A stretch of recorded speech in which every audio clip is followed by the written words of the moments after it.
Recently, many friends have left comments asking me to talk about the Ryukyu issue and the post-World War II order. There are already many articles online discussing the Ryukyu question and the post-war settlement. So we won't gild the lily today. Instead, we'll talk about something most people may not have seen. In 2013, People's Daily published an article titled "Not only should Daiao return, the Ryukyu issue should be reconsidered," which included the following passage. After the Treaty of Shimonoseki was signed, the Qing government lacked the ability to bring up the Ryukyu issue again. Taiwan and its affiliated islands, including the Daiao Islands, the Pinghu Islands, and the Ryukyu, were all seized by Japan. However, in 1941, the Chinese government declared war on Japan and abolished the Treaty of Shimonoseki. Then, the Cairo Declaration and the Potsdam Proclamation laid out the post-war arrangements for Japan, which the Japanese emperor accepted. According to these documents, not only must Taiwan and its affiliated islands, including the Daiao Islands and the Penghu Islands, return to China, but the long unresolved Ryukyu issue also reached a point where it could be reopened. Recently, Japanese Prime Minister Sanae Takaichi openly made provocative statements about Taiwan and refused to retract them. In response, the international affairs commentary program World Weekly Talk on CCTV clearly pointed out, since Takaichi is stirring things up with the Taiwan issue, it's time to talk about the Ryukyu issue. So what exactly is the Ryukyu issue? I believe many people have this question. The Ryukyu Islands are made up of a chain of islands, some close to China's Taiwan province, some close to Japan. Why didn't Taiwan or Japan annex them earlier? Why did Ryukyu remain an independent kingdom for such a long time? The main reason is the Kuroshio Current. What is the Kuroshio Current? From the photos, you can see that part of the ocean looks different in color, deep blue-black. This is the Kuroshio. You can think of it as a river flowing through the sea. In the western North Pacific, a massive, powerful current flows day and night from south to north. This is the Kuroshio. Because it is about 150 kilometers wide and flows at 3 to 10 kilometers per hour. In ancient times, you could drift with the current to the Ryukyu Islands on a raft or small boat. But it was extremely difficult to sail against the current back to Taiwan. Similarly, the Japanese islands' inhabitants found it difficult to cross the Kuroshio and reach the Ryukyu Islands. This ocean barrier allowed the Ryukyu chain to develop like a paradise isolated from the world.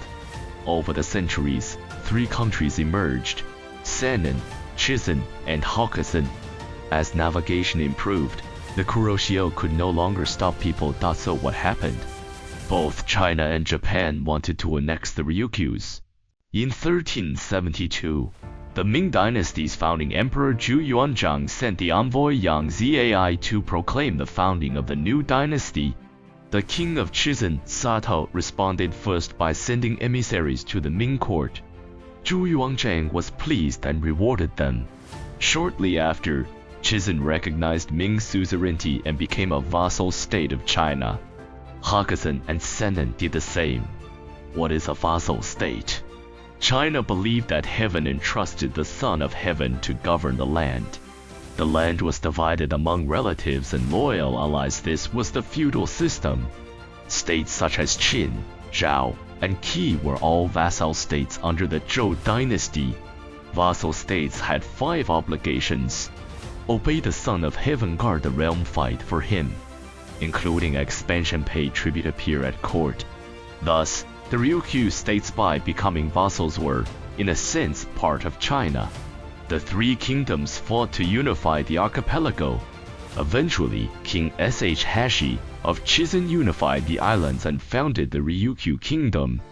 The unified Ryukyu Kingdom continued to pay tribute to China for centuries from 1372 to 1879. In 1879, Japan invaded and forcibly annexed the Ryukyu Islands, establishing Okinawa Prefecture. But the Qing dynasty adopted a policy of not recognizing, not approving, not abandoning claims, and crucially, No Chinese government has ever signed any treaty formally recognizing Japanese sovereignty over the Ryukyu Islands. This is central. If someone steals your property and forces you to sign an agreement conceding it, then legally it becomes theirs. But if you refuse to sign, then legally the ownership remains unresolved. Thus, from a legal standpoint, Ryukyu remains a Chinese vassal state, because China never signed any document ending that relationship. This is one of history's unresolved cases. After Japan's World War II defeat in 1943, during the Cairo Conference, Chiang Kai-shek raised the issue of Japan's seized Chinese territories. Roosevelt agreed. When discussing removing Japanese possessions in the Pacific, Roosevelt brought up Ryukyu. The Ryukyu Islands were stolen by Japan. If your country wants them, we can give them to you to administer. Chiang Kai-shek did not expect this and, after hesitation, suggested joint Chinese-American administration.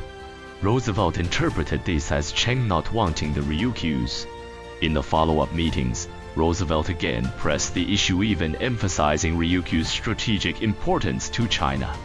But Chiang again insisted on joint administration.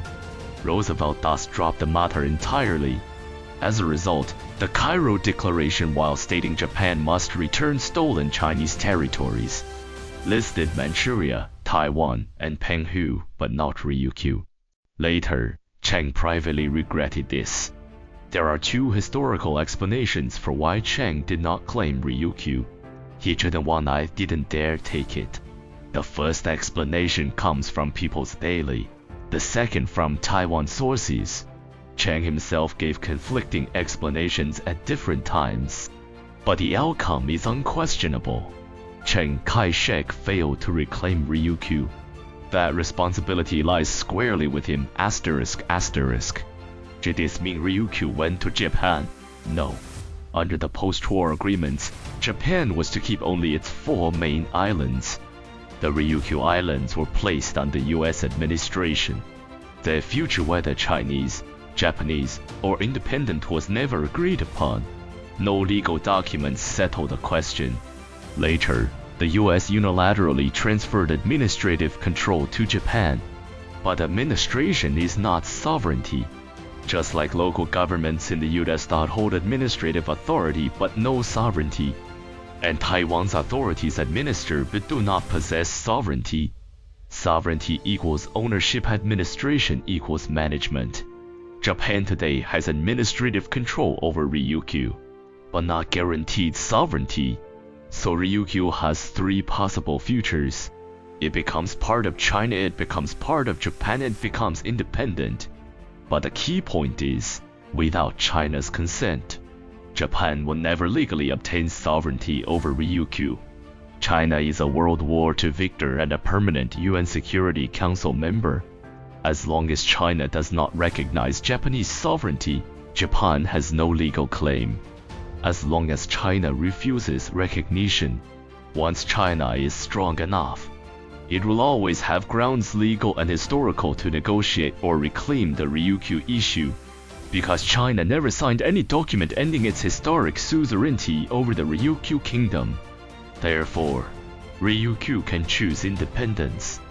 And it can choose to become part of China, but it cannot legally become part of Japan.